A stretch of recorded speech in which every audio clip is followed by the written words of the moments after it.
الذي يعطى إنك لا تخلف الميعاد.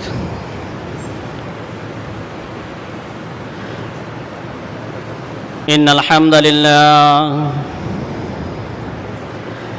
نحمده ونستعينه ونستغفره ونعوذ بالله من شرور أنفسنا ومن سيئات أعمالنا.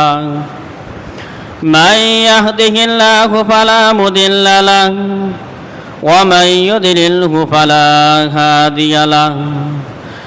ونشهد أن لا إله إلا الله وحده لا شريك له. ونشهد أن سيدنا وحبيبنا وشفيعنا ومولانا محمد الذي أرسله بالهدى ودين الحق ليظهره على الدين كله ولو كره المشركون.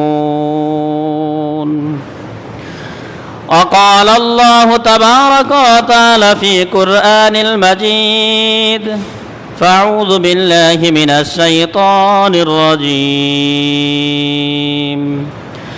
إن الله لا يغفر أن يشرك به ويغفر ما دون ذلك لمن يشاء. وقال النبي صلى الله عليه وسلم: الإيمان بضع وسبعون شعبة أفضلها قول لا إله إلا الله وأدناها إماطة الأذى عن الطريق والحياء شعبة من الإيمان، أو كما قال عليه الصلاة والسلام.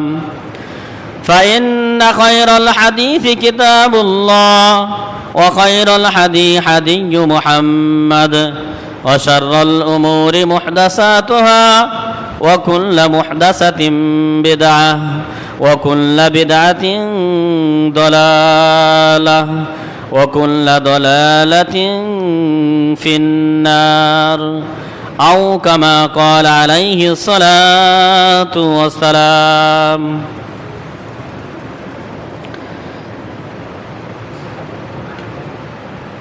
সমস্ত প্রশংসা, যাবতীয় গুণগান কেবলমাত্র সেই সত্তার জন্যে যিনি আমাদেরকে তার উপর বিশ্বাস স্থাপন করে তার হুকুম পালনার্থে তার অসংখ্য গড়সমূহের মধ্য থেকে একটি গড়ে একত্র হওয়ার তৌফিক দান করেছেন। এজন্যে তার শিখানো বাক্য দ্বারায় তার সুখে আদায় করি। যদিও দুনিয়ার সকল গাছগুলোকে যদি কলম রূপে ব্যবহার করা হয়, সমুদ্রের পানিগুলো যদি কালি রূপে ব্যবহার করা হয়, তারপরেও তার শুকরিয়া আদায় করে শেষ করা যাবে না। তারপরেও মহান রবের শিখানো বাক্য দ্বারাই আমরা তার শুকরিয়া আদায় করি। সকলে বলি আলহামদুলিল্লাহ। শান্তি অবতীর্ণ হোক প্রিয় নবী সাইয়্যিদুল মুরসালিন, যিনি সকল নবীদের সর্দার, যিনি কাল কঠিন কিয়ামতের ময়দানে সর্বপ্রথম সুপারিশকারী, যিনি আপনার আমার জন্য অক্লান্ত পরিশ্রম করেছেন, যিনি তার গোটা জীবনটাই উম্মতের কল্যাণের জন্যে মহান রবের হুকুম বাস্তবায়নের জন্য ব্যয় করেছেন, যিনি কাল কঠিন কিয়ামতের ময়দানে সর্বপ্রথম সুপারিশকারী, যেই মহামানবের প্রতি একবার দরুদ পাঠ করলে মহান রব আকাশ থেকে তার প্রতি 10 বার রহমত নাজিল করেন। সেই মহামানবের প্রতি সকলেই দরুদ পাঠ করে সাল্লাল্লাহু আলাইহি ওয়াসাল্লাম। সম্মানিত উপস্থিতি, আজকের খুতবায় সংক্ষিপ্তভাবে আলোচনার বিষয় হবে আল ঈমান। ঈমান এমন একটা জিনিস, ঈমানদার ব্যতীত ঈমান আনয়ন করা ব্যতীত কোনো ব্যক্তি জান্নাতে প্রবেশ করতে পারবে না। জান্নাতে প্রবেশের জন্য ঈমান আনতে হবে। আপনার আমার যত নেক কাজ রয়েছে সবগুলো কবুল হওয়ার জন্য ঈমান থাকতে হবে। ঈমান ব্যতীত মুশরিকদের পক্ষ থেকে মহান রব কোনো সৎ কাজ কবুল করেন না। ঈমান শব্দের শাব্দিক অর্থ হচ্ছে আল ইয়াকিন, তথা বিশ্বাস স্থাপন করা। আর ঈমান শব্দের পারিভাষিক অর্থ সম্পর্কে একাধিক মতামত রয়েছে। এক এক ইমাম এক একভাবে মত দিয়েছেন। সলফে সালিহিন, আয়ামে মুস্তাহিদিন আরবি ভাষা এক একভাবে সংজ্ঞাও দিয়েছেন। তবে ঈমানের চূড়ান্ত কথা হচ্ছে তাসদিকু বিল কলবি, অন্তরের মাধ্যমে বিশ্বাস স্থাপন করা, আল কওলু বিল লিসানি, মুখে উচ্চারণ করা। আমি আপনি মুখে যেটা উচ্চারণ করব অন্তরে তা বিশ্বাস স্থাপন করতে হবে। ওয়াল আওয়ামিল বিল জাওয়ারিহ, আর অঙ্গ প্রত্যঙ্গের মাধ্যমে সেই কাজটা বাস্তবায়ন করতে হবে। ইয়াসিদু বিত তাআ ওয়া ইয়ানকুসু ফি মাসিয়াতিল্লাহ, নাফরমানি করার কারণে ঈমান কমে যায়, পক্ষান্তরে মহান রবের অনুগত্য করলে, সৎ কাজ করলে ঈমান বৃদ্ধি পায়। যদিও ইমাম আবু হানিফা রাহিমাহুল্লাহ তাআলা বলেন ঈমান কমেও না, ঈমান বাড়েও না। তবে সালফে সালিহিনদের কথা হচ্ছে, শাইখুল ইসলাম ইবনে তাইমিয়া রাহিমাহুল্লাহ তাআলার কথা, মুহাম্মদ বিন আব্দুল ওয়াহ্হাব রাহিমাহুল্লাহ তাআলার কথা হচ্ছে, এবং কি কোরআনের অসংখ্য দলিল রয়েছে, ইয়াসিদু বিত তাআতি ওয়া ইয়ানকুসু ফিল মাসিয়াতি, মহান রবের অনুগত্য করলে ঈমানটা বৃদ্ধি পায়, পক্ষান্তরে মহান রবের নাফরমানি করলে, পাপ কাজ করলে ঈমানটা কমে যায়। সম্মানিত উপস্থিতি, আমরা একদিক থেকে বলতে পারি ঈমানটা মানুষের মূল একটা জিনিস। কেউ যদি মুসলিম হতে চায় সর্বপ্রথম ঈমান আনয়ন করতে হবে। দেখুন, ইসলামের মূল 5টি বস্তু রয়েছে। 5টি জিনিসের প্রথমটাই হচ্ছে শাহাদাতু আল্লা ইলাহা ইল্লাল্লাহ, এই সাক্ষী দেওয়া মহান রব ব্যতীত সত্যিকারে কোনো ইলাহ নেই। এই যে সাক্ষী, এটাও ঈমানের বিষয়। ঈমানের বিষয় হচ্ছে মুখে উচ্চারণ করতে হবে, অন্তরে তা বিশ্বাস স্থাপন করতে হবে, কাজে তা বাস্তবায়ন করতে হবে। যদি মুখে বলা হয় আর অন্তরে বিশ্বাস স্থাপন না করা হয় তাহলে মুনাফিক। অথচ মুনাফিকদের জন্য মহান রব ভয়াবহ জায়গা রেখে দিয়েছেন। কাল কঠিন কিয়ামতের ময়দানে কোনো মুনাফিককে সাহায্য করা হবে না, বরঞ্চ মুনাফিকদের জন্য জাহান্নামের সবচেয়ে নিকৃষ্ট শ্রম জায়গা, সবচাইতে খারাপ জায়গা, সবচাইতে ভয়াবহ স্থান প্রস্তুত করে রাখা হয়েছে।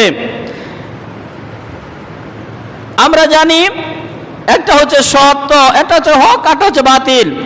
যদি কেউ ইমানদার হয় তাহলে তিনি হকের উপর, পক্ষান্তরে যে কেউ ঈমান আনয়ন না করে তাহলে সে বাতিলের উপর, তাহলে সে মুশরিক।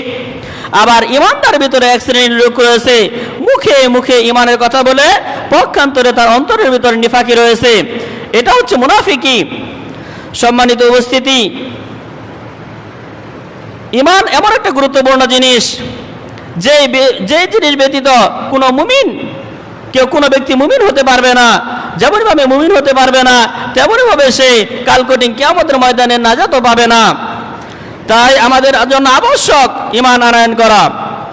আল্লাহ রাসূল সাল্লাল্লাহু আলাইহি সাল্লাম ঈমানের পরিচয় দিতে গিয়ে জিবরাইল আলাইহিস সালাতু ওয়াস সালাম হাদিসে জিবরাইলে বলেছেন, আন তুমিনা বিল্লাহি ওয়া মালাইকাতিহি ওয়া কুতুবিহি ওয়া রুসুলিহি ওয়াল ইয়াউমিল আখিরি ওয়া তুমিনা বিকদরিহি খায়রিহি মিনাল্লাহি তাআলা ওয়া শাররিহি মিনাল্লাহি তাআলা। প্রিয় উপস্থিতি, হাদিসে জিবরাইল এমন একটা হাদিসকে বলা হয় যে হাদিসে স্বয়ং জিবরাইল আলাইহিস সালাতু ওয়াস সালাম মানুষ আকৃতি রূপে রাসূলুল্লাহ সাল্লাল্লাহু আলাইহি সাল্লামের নিকট এসেছিলেন। সাহাবায়ে কেরামগণ উপস্থিত ছিলেন, বিশেষ করে উমর রাদিয়াল্লাহু তাআলা উপস্থিত ছিলেন। কারণ হাদিসটি উমর রাদিয়াল্লাহু তাআলা থেকে বর্ণিত। হাদিসের শেষাংশে আল্লাহ রাসূল সাল্লাল্লাহু আলাইহি সাল্লাম উমর রাদিয়াল্লাহু তাআলাকে জিজ্ঞাসা করেছেন, তুমি কি চিনো, তুমি কি জানো এই ব্যক্তিকে? হাদিসের সূচনা লগ্নে উমর রাদিয়াল্লাহু তাআলা বলেন, আমরা বসে রয়েছি, এই সময় একজন ব্যক্তি আসলো, তাকে আমরা কেউ চিনি না। তিনি যে দূর থেকে এসেছেন এরকম কোনো চিহ্নও তার নেই। ওই ব্যক্তি এসে আল্লাহ রাসূল সাল্লাল্লাহু আলাইহি সাল্লামের সাথে বসলেন, এমনকি আল্লাহ রাসূল সাল্লাল্লাহু আলাইহি সাল্লামের হাঁটুর সাথে তার হাঁটু লাগিয়ে দিলেন। এবার জিজ্ঞাসা করলেন, ইয়া মুহাম্মদ আখবিরনি আনিল ইসলাম, হে মুহাম্মদ তুমি আমাকে ইসলাম সম্পর্কে জানিয়ে দাও, তুমি আমাকে ইসলাম সম্পর্কে অবগত করো। আল্লাহ রাসূল সাল্লাল্লাহু আলাইহি ওয়াসাল্লাম বললেন, আল ইসলাম হাকাদা হাকাদা হাকাদা, ইসলাম এই শাহাদাত পাঠ করা, নামাজ প্রতিষ্ঠা করা, যাকাত প্রদান করা, রমজান মাসে রোজা রাখা, সামর্থ্যবান হলে হজ করা। এরপর আল্লাহ রাসূল সাল্লাল্লাহু আলাইহি সাল্লামকে আবারও জিজ্ঞাসা করলেন, জিজ্ঞাসা করার পূর্বেই তিনি বললেন, কদ সাদাক্তা, মুহাম্মদ আপনি সত্যই বলেছেন। উপস্থিত সাহাবায়ে কেরামগণ আশ্চর্যজনিত হচ্ছেন, এজন্যে তিনি জিজ্ঞাসা করতেছেন, তিনি বলতেছেন যে আমাকে ইসলাম সম্পর্কে জানিয়ে দিন। ইসলাম সম্পর্কে জানানো হলে তিনি আবার বলতেছেন আপনি সত্যই বলেছেন। এই আচরণগত দিক থেকে সাহাবায়ে কেরামগণ একটু আশ্চর্যজনিত হচ্ছিলেন। এরপর বললেন, তুখবিরনি আনিল ঈমান, আমাকে ঈমান সম্পর্কে জানিয়ে দিন। আল্লাহ রাসূল সাল্লাল্লাহু আলাইহি ওয়াসাল্লাম বলেন, আন তুমিনা বিল্লাহি, আল্লাহর উপর ঈমান আনয়ন করা। আল্লাহর উপর ঈমান আনয়ন করা মানে আল্লাহর গুণবাচক নামের উপর ঈমান আনয়ন করা, রুবুবিয়্যার উপর ঈমান আনয়ন করা, উলুহিয়্যার উপর ঈমান আনয়ন করা, আসমা ওয়া সিফাতের উপর ঈমান আনয়ন করা। রুবুবিয়্যা কি? রুবুবিয়্যা হচ্ছে সকল জিনিসের সৃষ্টিকর্তা, সকল জিনিসের পালনকর্তা একমাত্র মহান রব। উলুহিয়্যা কি? উলুহিয়্যা হচ্ছে যত ইবাদত করি, আমরা সালাত আদায় করি, আমরা যাকাত প্রদান করি, আমরা যত ভালো কাজ করি, সবগুলো কেবলমাত্র মহান রবের জন্য করতে হবে। এরপর আসমা ও সিফাত, মহান রবের অসংখ্য নাম রয়েছে। একটি হাদিসে রয়েছে, লিল্লাহি তিসআউ ওয়া তিসঈনা ইসমান, মহান রবের 99টি নাম রয়েছে। মান আহসাহা দাখালাল জান্নাহ, যে ব্যক্তি এই 99টি নাম মুখস্থ করবে মহান রব তাকে জান্নাতে প্রবেশ করাবেন। তার ভিতরে প্রথম নাম আমরা জানি আল্লাহ, যেটা সত্যগত নাম। আর রহমান, তিনি অতি দয়ালু, পরম দয়াময়। যেমনটি আমরা পবিত্র কোরআনে সূরা ফাতিহার 2 নম্বর আয়াতেই পড়তেছি, আলহামদুলিল্লাহি রাব্বিল আলামিন আর রহমানির রহিম, তিনি পরম দয়ালু। এরপর মহান রবের নাম রয়েছে আরো মালিক, যেমন আমরা পরবর্তী আয়াতে পড়তেছি মালিক ইয়াউমিদ্দিন, বিচারের দিবসের মালিক। এমনই ভাবে তিনি সামি, তিনি বাসির, তিনি খালিক, তিনি রাজ্জাক। সামি মানে হচ্ছে তিনি সব কিছু শুনেন। পবিত্র কোরআনে রয়েছে, মহান রব বলেন, ইন্নাহু হুয়াস সামিউল বাসীর, নিশ্চয় তিনি সব কিছু শুনেন এবং সব কিছু দেখেন। তিনি রাজ্জাক মানে সকল মাখলুকাতের রিজিকের ব্যবস্থা যিনি করেন তিনি হচ্ছেন রাজ্জাক। পবিত্র কোরআনে এই ব্যাপারে অসংখ্য দলিল রয়েছে। ওয়ারাযাকনাহুম মিনাত তাইয়্যিবাত, আমি তাদেরকে রিজিক দিয়েছি পবিত্র রিজিক। এমনই ভাবে তিনি গফফার, তিনি আপনার আমার সকলের গুনাহ ক্ষমাকারী। আয়েশা রাদিয়াল্লাহু তাআলা আনহা আল্লাহ রাসূল সাল্লাল্লাহু আলাইহি সাল্লামকে জিজ্ঞাসা করেছিলেন লাইলাতুল কদর সম্পর্কে, ইয়া রাসূলুল্লাহ, আমরা যদি লাইলাতুল কদর পেয়ে যাই, আমি যদি বুঝতে পারি এটা লাইলাতুল কদরের রাত্রি, তাহলে আমি কোন দোয়া পড়ব? আল্লাহ রাসূল সাল্লাল্লাহু আলাইহি সাল্লাম আয়েশা রাদিয়াল্লাহু তাআলা আনহাকে শিক্ষা দিয়েছিলেন, আল্লাহুম্মা ইন্নাকা আফুওয়ান তুহিব্বুল আফওয়া ফা'ফু আন্নী, হে আল্লাহ আপনি ক্ষমাকারী, ক্ষমা করতে ভালোবাসেন, সুতরাং আমাকে ক্ষমা করে দিন। দেখুন ওখানে আফওয়া শব্দটা ব্যবহার করা হয়েছে। মহান রবের একটি গুণবাচক নাম। মহান রবের অসংখ্য গুণবাচকের নামের ভিতরে আরেকটি গুণবাচক নাম হচ্ছে আউয়াল, ওয়াল আখির, ওয়াল যাহির, ওয়াল বাতিন। আউয়াল মানে তার পূর্বে কোনো কিছু ছিল না, আখির মানে যার পরেও কোনো কিছুই থাকবে না, যাহির মানে তিনি সকল বিষয়ে জানেন প্রকাশ্য, বাতিন মানে তিনি অপ্রকাশ্য সকল বিষয়ে জানেন। এই যে জিনিসগুলো রয়েছে, এই প্রতিটা বস্তুর উপর ঈমান আনয়ন করা মানেই আল্লাহর উপর ঈমান আনয়ন করা। আল্লাহ রাসূল সাল্লাল্লাহু আলাইহি সাল্লাম ঈমানের স্তর বলতে গিয়ে, ঈমানের রুকন বলতে গিয়ে সর্বপ্রথম বলছেন আনতুমিনা বিল্লাহি, আল্লাহর উপর ঈমান আনয়ন করা। এমনকি মহান রব আমার আপনার কল্যাণের জন্য আপনার আমার উপর যে জীবন বিধান নাজিল করেছেন সেগুলো সেইভাবে মেনে নেওয়া, যেগুলো থেকে নিষেধ করেছেন সেগুলো থেকে দূরে থাকা। আল্লাহর প্রত্যেকটা গুণবাচক নামের উপর ঈমান আনয়ন করা, তাওহীদের রুবুবিয়্যার উপর ঈমান আনয়ন করা, তাওহীদের উলুহিয়্যার উপর ঈমান আনয়ন করার নাম হচ্ছে আন তুমিনু বিল্লাহ। এরপর আল্লাহ রাসূল সাল্লাল্লাহু আলাইহি সাল্লাম দ্বিতীয় রুকন সম্পর্কে বলতে গিয়ে বলেন আন তুমিনু বিল্লাহি ওয়া মালাইকাতিহি। ঈমানের দ্বিতীয় স্তর, দ্বিতীয় রুকন হচ্ছে ঈমান আনয়ন করা ফেরেশতাদের প্রতি, ঈমান আনয়ন করা ফেরেশতাদের উপর। ফেরেশতারা মহান রব ফেরেশতাদেরকে নূর থেকে সৃষ্টি করেছেন। ওয়াহুম ইয়াবুদুনা, তারা মহান রবের ইবাদত করে, লা ইয়াসুনা, তারা কখনো নাফরমানি করেন না। যেমন ওই যে জান্নাত জাহান্নাম সৃষ্টি করার পর মালিক নামে একজন ফেরেশতাকে জাহান্নামের সামনে নিয়োগ করে রাখা হয়েছে। মালিক সম্পর্কে আল্লাহ রাসূল সাল্লাল্লাহু আলাইহি সাল্লাম বলেন, মালিক যেদিন জান্নাত পরিদর্শন করেছিল সেদিন থেকে হাসেনি, আর কখনো হাসবেও না। শুধুমাত্র জাহান্নামটা দেখেছিল, জাহান্নামের ভয়াবহতা কতটুকু খারাপ, আর তিনি ওই জায়গা থেকে লড়াচড়াও করেন না। এমনই ভাবে ইসরাফিল আলাইহিস সালাতু ওয়াস সালামকে নিয়োগ দেওয়া হয়েছে সিংহায় ফুঁক দেওয়ার জন্য। আল্লাহ রাসূল সাল্লাল্লাহু আলাইহি সাল্লাম বলেন, তাকে বলা হয়েছে যখন তোমাকে আদেশ করা হবে তখন তুমি কর্ণুন মানে সিংহাতে ফু দিবে, দুনিয়াটা ধ্বংস হবে। ইসরাফিল আলাইহিস সালাতু ওয়াস সালাম আল্লাহর নির্দেশ পালনার্থে এক হাতে সিংহা নিয়ে দাঁড়িয়ে আছেন, অন্য হাতে খাবারটা এই জন্য গ্রহণ করতেছেন না, আল্লাহ যদি আদেশ দেন ফুঁক দিতে আর আমি যদি সেই সময় খাবারে থাকি তাহলে আমি আল্লাহর আদেশটা সরাসরি মানতে পারবো না, মানতে একটু সময় লেগে যাবে। সুতরাং আমি আগে আল্লাহর আদেশ মানবো, এরপর আমি ভক্ষণ করব। এই ভেবে তিনি খাবারটা হাতেই নিয়ে আসেন আর সিংহাটা হাতে নিয়ে দাঁড়িয়ে আছেন। মহান রব নির্দেশ দেওয়ার আগ পর্যন্ত তিনি সিংহায় ফুঁক দিবেন না, সিংহায় ফুঁক না দিতে পারলে তিনি ভক্ষণও করবেন না। দেখুন তারা কতটা মহান রবকে মানে। আজরাইল আলাইহিস সালাতু ওয়াস সালামকে নিয়োগ দেওয়া হয়েছে মানুষের জান কবজ করার জন্য, শুধু মানুষের না যত প্রাণী আছে তাদের জান কবজ করার জন্য। আজরাইল আলাইহিস সালাতু ওয়াস সালাম যখন আদেশ পান, লা ইস্তাখিরুনা সাআতা ওয়া লা ইস্তাকদিমুন, সাথে সাথে সেটা পালন করেন। একটু বিন্দু মাত্র সময়ও এগিয়ে নিয়ে আসেন না, একটু বিন্দু মাত্র সময়ও পিছন দিকে যান না। এ হচ্ছে ফেরেশতাদের অবস্থা। তাদেরকে যখন যখনই যেভাবে আদেশ করা হোক না কেন তখনই তারা সেইভাবে সেখানে সেই কাজটা সম্পাদন করেন। সম্মানিত উপস্থিতি, তারা আল্লাহর একটা সৃষ্টি জীব, তাদের সংখ্যা আপনি আমি কেউ জানি না, তবে রাসূলুল্লাহ সাল্লাল্লাহু আলাইহি সাল্লাম এবং মহান রব তাদের সম্পর্কে খবর দিয়েছেন, তাদের প্রতি আমাদের বিশ্বাস স্থাপন করতে হবে। এটা হচ্ছে ঈমানের দ্বিতীয় রুকন। এবার ঈমানের তৃতীয় রুকন হচ্ছে আল ঈমানু বিল কুতুবি। ঈমানের তৃতীয় রুকন হচ্ছে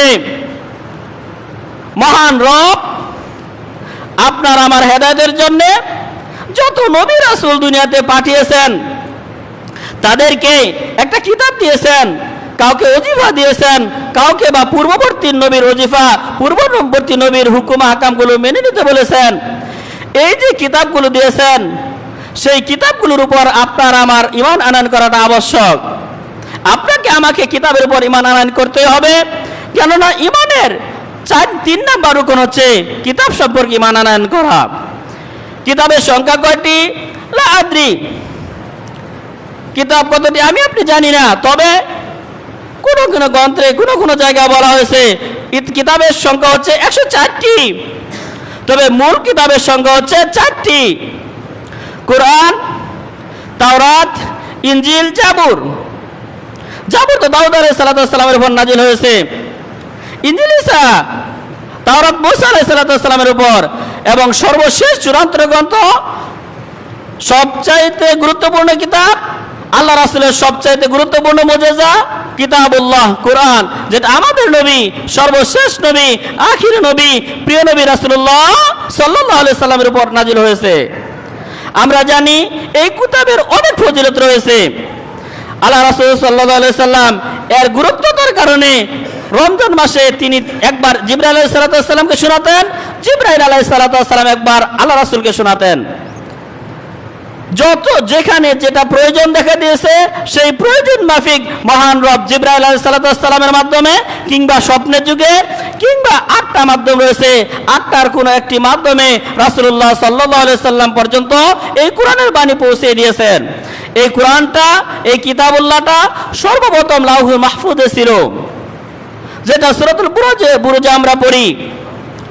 এরপর মহান রব লাইলাতুল কদরে রমজানের শেষ দশকের কোনো এক বেজুর রাত্রিতে, হতে পারে 21, হতে পারে 23, হতে পারে 25, হতে পারে 27, হতে পারে 29, যদিও অনেকে গুরুত্ব দিয়েছেন 27 রাত্রির ব্যাপারে, এরকম কোন একটা রাত্রিতে লাইলাতুল কদর রাত্রিতে দুনিয়ার আকাশে নাজিল করেন। এরপর ওখান থেকে প্রয়োজন অনুপাতে ধারাবাহিকভাবে 23 বছর পর্যন্ত পবিত্র কোরআন মুহাম্মদ রাসূলুল্লাহ সাল্লাল্লাহু আলাইহি সাল্লামের উপর নাজিল হয়। আমরা জানি এই পবিত্র কোরআনের একটা অক্ষর যদি কেউ তেলাওয়াত করে, অর্থ বুঝে করুক চাই অর্থ না বুঝে করুক, যে কোনো ব্যক্তি পবিত্র কোরআনের একটা অক্ষর যদি কেউ তেলাওয়াত করে, তাহলে রাসূলুল্লাহ সাল্লাল্লাহু আলাইহি সাল্লাম বলেন তার আমলনামায় একটি সওয়াব লিপিবদ্ধ করা হয়। এটা সর্বনিম্ন স্তর। এরপরে 10 গুণ, 700 গুণ, এরপরে কত গুণ বৃদ্ধি করা হয় তার কোনো সীমারেখা নেই। এভাবে রাসূলুল্লাহ সাল্লাল্লাহু আলাইহি সাল্লাম কোরআন তেলাওয়াতের ব্যাপারে উৎসাহ প্রদান করেছেন। আমার আপনার উচিত প্রতিদিন নিজের সময় থেকে একটা সময় বের করে পবিত্র কোরআন কিতাবুল্লাহ তেলাওয়াত করা। হতে পারে বাদা সালাতুল ফাজরি, ফজর নামাজের পরে একটু তেলাওয়াত করলেন, হতে পারে যোহর নামাজের পরে একটু তেলাওয়াত করলেন, হতে পারে আসর নামাজের পরে একটু তেলাওয়াত করলেন, হতে পারে মাগরিবের পরে একটু তেলাওয়াত করলেন, হতে পারে এশার সালাত আদায় করে একটু তেলাওয়াত করলেন, কিংবা ফজরের নামাজ যখন শুরু হয়, ফজর নামাজ সম্ভবত এখন 4:50 শুরু হচ্ছে, সেই ক্ষেত্রে আপনি 40-এ চলে আসলেন, 35-এ চলে আসলেন, 5 মিনিট সুন্নাত আদায় করে 10 মিনিট কোরআন তেলাওয়াত করলেন। এমনভাবে জোহরের সালাতের আদায় হলে আজান হলে মসজিদে চলে আসলেন, আজান এবং ইকামতের মধ্যবর্তী যে সময়টা রয়েছে এই সময় একটু কোরআন তেলাওয়াত করলেন, আসরের আজানের পরে নামাজের আগে একটু তেলাওয়াত করলেন, মাগরিবের সালাতের পরে একটু তেলাওয়াত করলেন। এভাবে ধারাবাহিকভাবে একটু একটু তেলাওয়াত করলে এগুলো আপনার আমার জীবনে থেকে যাবে, আপনার আমার আমলনামা ভারী হবে। পক্ষান্তরে আমরা যদি গাফেল থাকি, কোরআন তেলাওয়াত না করি, কাল কঠিন কিয়ামতের ময়দানে আমাদেরকে বিচারের কাঠগড়ায় দাঁড়াতে হবে। মহান রব আমাদেরকে এই যে ঈমানের 3 নম্বর রুকন কিতাবুল্লাহ, এই কিতাবুল্লাহকে বেশি বেশি তেলাওয়াত করার তৌফিক দান করুন।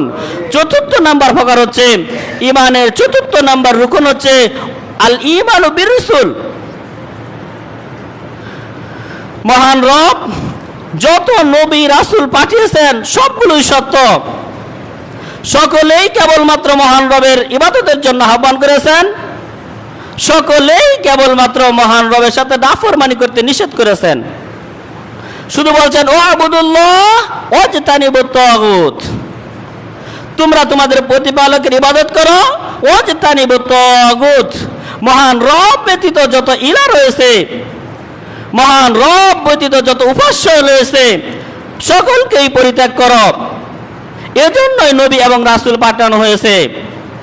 সময়ের চাহিদা অনুপাতে, মানুষের পরিবর্তন অনুপাতে একেবারে আদম আলাইহিস সালাম থেকে শুরু করে নূহ আলাইহিস সালাম, ইদ্রিস আলাইহিস সালাম, শুআয়ব আলাইহিস সালাম, সুলাইমান আলাইহিস সালাম, দাউদ আলাইহিস সালাম, নূহ আলাইহিস সালাম, ইদ্রিস আলাইহিস সালাম, শীশ আলাইহিস সালাম, মূসা আলাইহিস সালাম, ঈসা আলাইহিস সালাম, মূসা ভাই হারুন আলাইহিস সালাম সহ আমাদের সর্বশেষ নবী চূড়ান্ত নবী মুহাম্মদ রাসূলুল্লাহ সাল্লাল্লাহু আলাইহি সাল্লাম পর্যন্ত যত নবী রাসূল মহান রব পাঠিয়েছেন সকলের প্রতি আমাদের বিশ্বাস স্থাপন করতে হবে।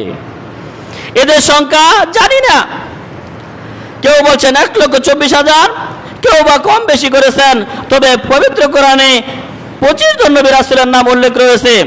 সম্মানিত উপস্থিতি, আমরা যাদের সম্পর্কে জানি তাদের সম্পর্কে ঈমান আনয়ন করতে হবে, যাদের সম্পর্কে জানি না তাদের সম্পর্কে ঈমান আনয়ন করতে হবে। আর আমাদের নবী সর্বশেষ নবী এটাও বিশ্বাস স্থাপন করতে হবে, কেননা আল্লাহ রাসূল সাল্লাল্লাহু আলাইহি সাল্লাম বলছেন আমি কিয়ামতের ময়দানে সর্বপ্রথম সুপারিশ করব, এতে কোনো অহংকার নেই। মহান রব আমাকে সবচাইতে উত্তম গোত্রে পাঠিয়েছেন, এতেও কোনো অহংকার নেই। এরপর মানুষ এই বিপদে থাকবে। সকল মানুষ আদম আলাইহিস সালামের নিকট যাবে, তখন আদম আলাইহিস সালামকে বলবেন, আপনি তো আবুল বাশার, আপনাকে মহান রব নিজ হাতে সৃষ্টি করেছেন, আজকে তো দেখতে পাচ্ছেন আমরা কত বিপদে রয়েছি, আপনি আমাদের জন্য সুপারিশ করুন। আদম আলাইহিস সালাম বলবেন, আমাকে সবকিছুর আদেশ দেওয়া হয়েছিল, কিন্তু ওই যে একটা গাছ, ওই গাছের ফল খেতে নিষেধ করা হয়েছিল, আর আমি ওই গাছের ফল ভক্ষণ করেছি। মহান রব আজকে আমার প্রতি এত রাগান্বিত, ইতিপূর্বে এত রাগান্বিত হননি এবং এরপরেও আর রাগান্বিত হবে না। আপনারা চলে যান ইব্রাহিম আলাইহিস সালামের নিকট। ইব্রাহিম আলাইহিস সালামের নিকট এসেও একই কথা বলবে, আপনি তো জাতির পিতা, আপনি তো আমাদের নাম রেখেছেন মুসলিম, আজকে তো দেখতেছেন আমরা কোন অবস্থায় রয়েছি, কত কষ্টের মধ্যে সময় যাচ্ছে, আমাদের জন্য সুপারিশ করুন। ইব্রাহিম আলাইহিস সালাম সেও একটা উজর পেশ করবে, আমি তো বলেছিলাম এই সময় তিনটা কথা। মহান রব আমার উপর এত রাগান্বিত অবস্থা রয়েছেন যে রাগান্বিত অবস্থা ইতিপূর্বে হননি, ভবিষ্যতেও হবে না।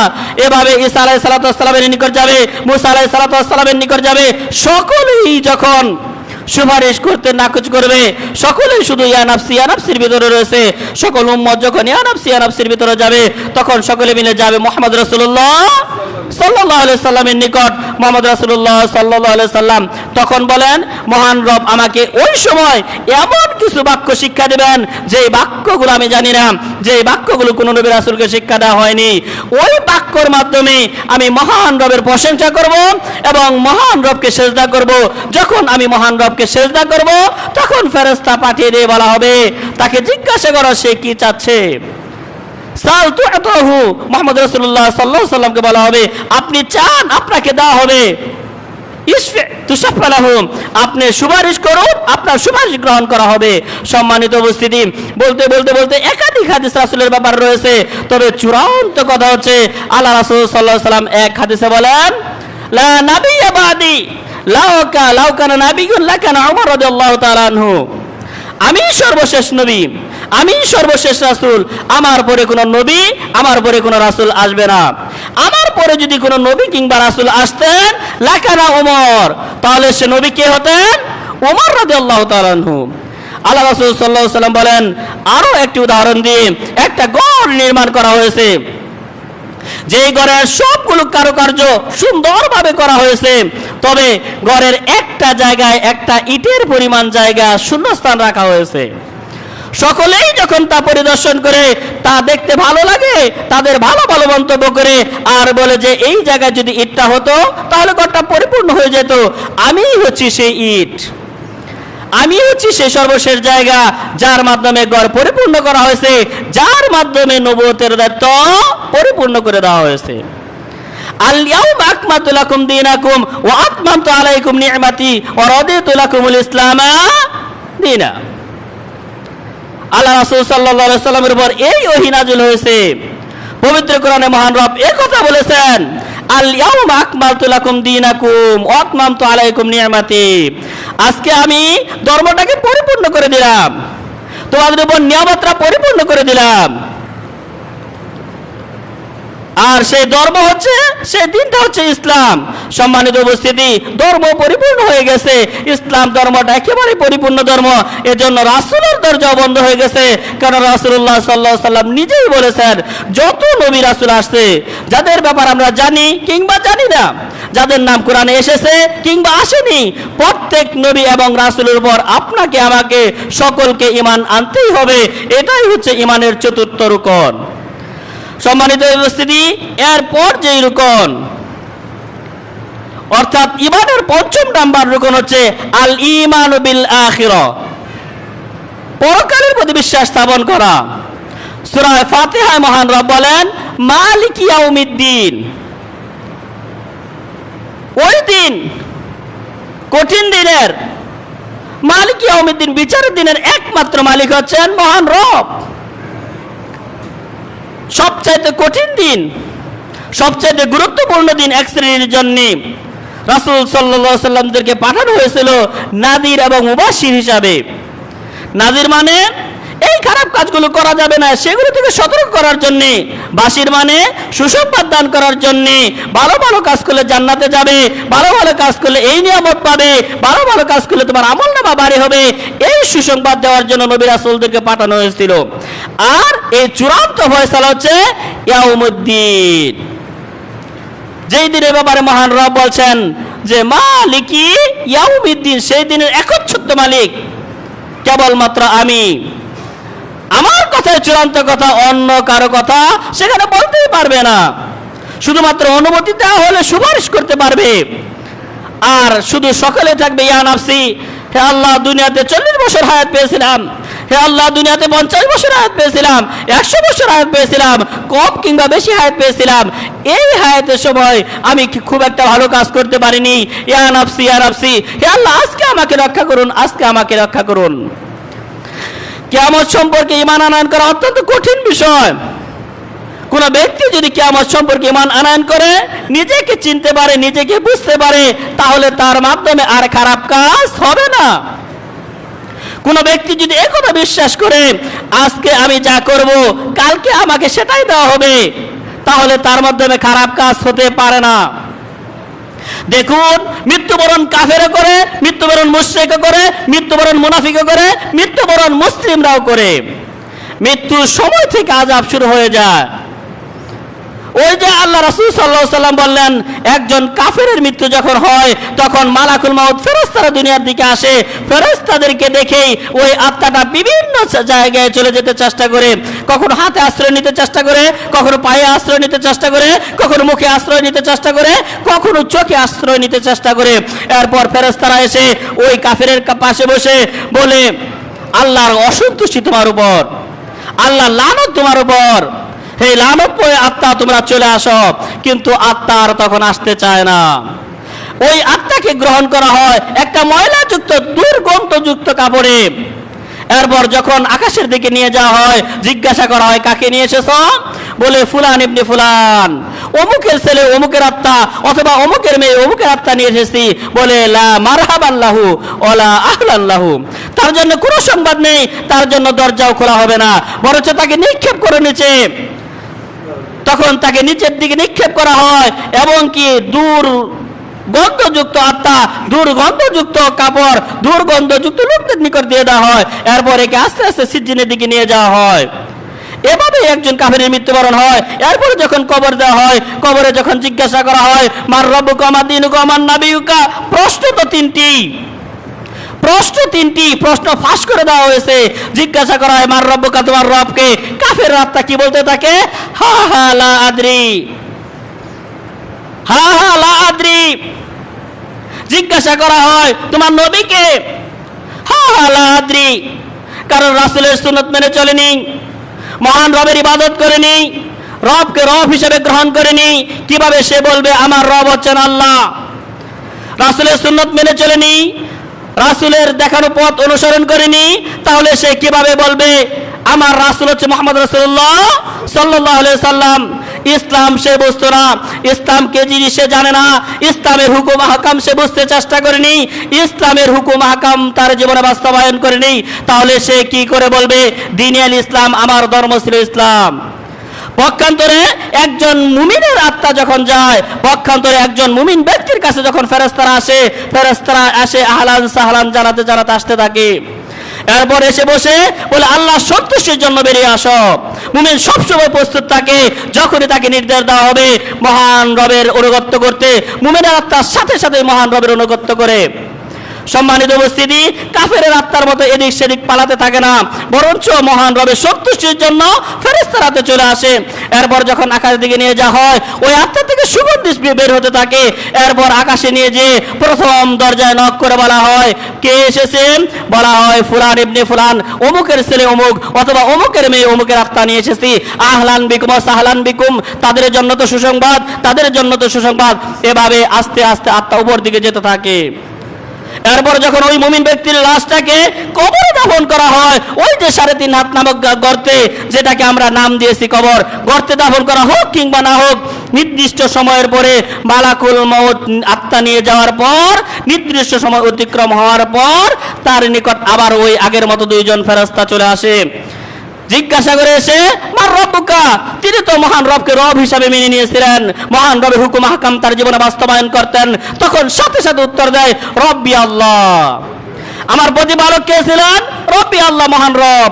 এরপর যখন জিজ্ঞাসা করে এই যে আল্লাহ রাসূলকে দেখিয়ে মান হুয়া একে অথবা মান নাবিয়ুকা, তোমার নবীকে, ক্বালা মুহাম্মদ রাসূলুল্লাহ সাল্লাল্লাহু আলাইহি সাল্লাম, কেননা তার জীবনের সুন্নতগুলো বাস্তবায়ন করেছে, আল্লাহ রাসূল যে পথে চলতে বলেছে সেই পথে চলেছে, ইসলামের হুকুম আহকামের সাথে মেনে নিয়েছে। আল্লাহ রাসূলের যতগুলো সুন্নত ছিল সবগুলো নিজের জীবনে বাস্তবায়ন করতে চেষ্টা চালিয়ে গেছে। এরপরে জিজ্ঞাসা করা হয় ওমা দীনুকা, তুমি কোন ধর্মের অনুসারী ছিলে? তুমি কি ইহুদি ছিলে, তুমি কি নাসারা ছিলে, তুমি কি খ্রিস্টান ছিলে, তুমি কি বৌদ্ধ ছিলে, তুমি কি হিন্দু ছিলে, নাকি তুমি সর্বোচ্চ ধর্ম, সবচাইতে সৌন্দর্য ধর্ম, সবচাইতে গ্রহণের ধর্ম, মহান রবের পক্ষ থেকে আসা ধর্ম দ্বীনুল ইসলাম, ইসলাম মেনে নিতে? ওই ব্যক্তি উত্তর দেয় আমি ইসলাম ধর্ম মেনে নিয়েছিলাম, আমি ইসলাম ধর্মের অনুসরণ করেছিলাম। তখন ওই জান্নাতি ফেরেশতা বলতে থাকে আবশির লাকুম, তোমাদের জন্য সুসংবাদ। এবং ওই কবরে, ওই যে কবরটা আমি রাতে রেখে আসলাম, মাত্র 3.5 হাত গর্ত, পাশে রাস লাগার পরে হয়তো হাফ হাত জায়গা রয়েছে, ওই গর্তটাই তার জন্য মাত্তাল বাসারি, যত দূর পর্যন্ত চোখ যায় তত দূর পর্যন্ত প্রশস্ত করে দেওয়া হয়। যত দূর পর্যন্ত তার দৃষ্টিশক্তি রয়েছে তত দূর পর্যন্ত ওই কবরটা প্রশস্ত রয়েছে। পক্ষান্তরে কাফেরের কবরটা একদিকের মাটি আরেক দিকে ঢুকে যায়। আল্লাহ রাসূল সাল্লাল্লাহু আলাইহি সাল্লাম বলছেন একদিকের হাড়গুলো আরেক দিকে এইভাবে ঢুকে যাবে। আল্লাহ রাসূল সাল্লাল্লাহু আলাইহি সাল্লাম স্বয়ং নিজ হাতে দেখিয়েছেন যে একদিকের হাতটা আরেক দিকে ঢুকে যাবে হাড়গুলো। এটা হচ্ছে কাফেরদের ভয়াবহতা। পক্ষান্তরে মুমিনদের, আর তারা সেখানে রেস্ট নিতে থাকে, তাদের কাছে জান্নাতের নিয়ামত আসতে থাকে। এই যে কালকটিং কিয়ামতের ময়দানে সর্বপ্রথম ধাপ, এখানে যদি কেউ নাজাত পায় তাহলে পরবর্তী সকল ধাপে নাজাত পাবে। এই ঈমানটা আপনাকে আমাকে নিয়ে আসতে হবে। এটাই হচ্ছে কালকটিং কিয়ামত সম্পর্কে ঈমান, আর এটা হচ্ছে ঈমানের পঞ্চম রকম। সম্মানিত উপস্থিতি, সময় সংক্ষিপ্ততার কারণে ঈমান ভঙ্গের কারণ এবং কি ঈমানের ষষ্ঠ রকম সম্পর্কে আলোচনা করতে পারলাম না। ইনশাআল্লাহ পরবর্তী কোনো এক সময় ঈমানের ষষ্ঠ রকম তাকদীর সম্পর্কে আলোচনা করা হবে এবং ঈমান ভঙ্গের কারণ সম্পর্কে আলোচনা করা হবে। আমরা যে আলোচনাগুলো করলাম এবং শুনলাম, মহান রব আমাদের প্রত্যেককেই এই আলোচনার উপর আমল করার তৌফিক দান করুন। ফাস্তাগফিরু ইন্নাহু হুয়াল গফুরুর রহিম।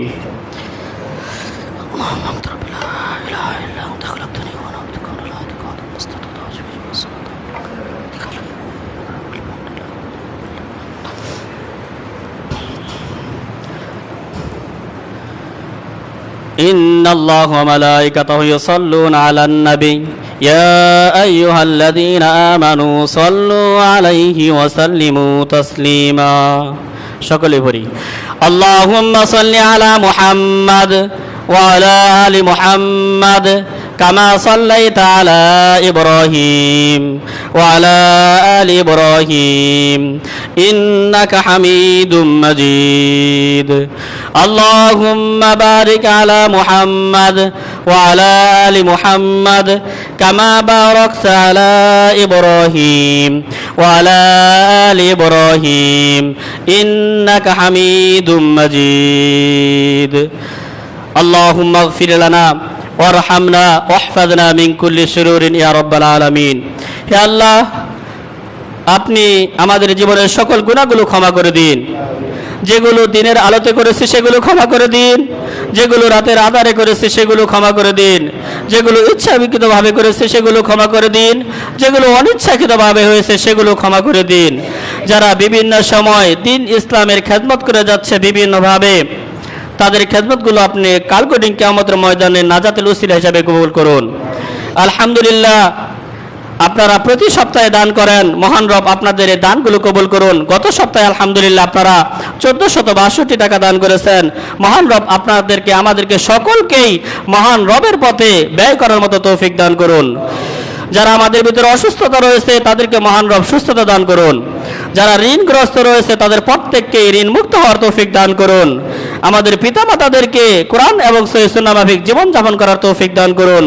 যাদের পিতামাতা ওই অন্ধকার কবরের বাসিন্দা হয়ে গেছে তাদের প্রত্যেককে ক্ষমা করে সর্বোচ্চ জান্নাতুল ফেরদাউস দান করুন। আমাদের প্রত্যেকের সন্তানদেরকে সুসন্তান হিসাবে গড়ে তোলার তৌফিক দান করুন। হে আল্লাহ, আমাদের ইমানগুলো রাসূলুল্লাহ সাল্লাল্লাহু আলাইহি সাল্লাম যেভাবে নির্দেশ দিয়েছেন সাহাবায়ে কেরামগণের যে ইমান ছিল সেই রকম ইমানদার হওয়ার তৌফিক দান করুন। হে আল্লাহ, আমাদেরকে ইমানের ব্যাপারে যাবতীয় হুকুম আহকাম জেনে বুঝে সেই মাফিক পথ চলার তৌফিক দান করুন। আল্লাহুম্মা আরিনাল হাক্কা হাক্কা ওয়ারযুকনা ইত্তিবা। হে আল্লাহ, আমাদেরকে হককে হক বুঝে সেই মাফিক আমল করার তৌফিক দান করুন। ওয়ানাল বাতিলা বাতিলা ওয়ারযুকনি জিতনাবা। হে আল্লাহ, বাতিলকে বাতিল বুঝে সেই মাফিক বাতিল থেকে দূরে থাকার তৌফিক দান করুন। ফাযকুরুনি আযকুরুকুম ওয়াশকুরু লি লা তাকফুরুন ওয়াল্লাহু ইয়ালামু মা তাসনাউন।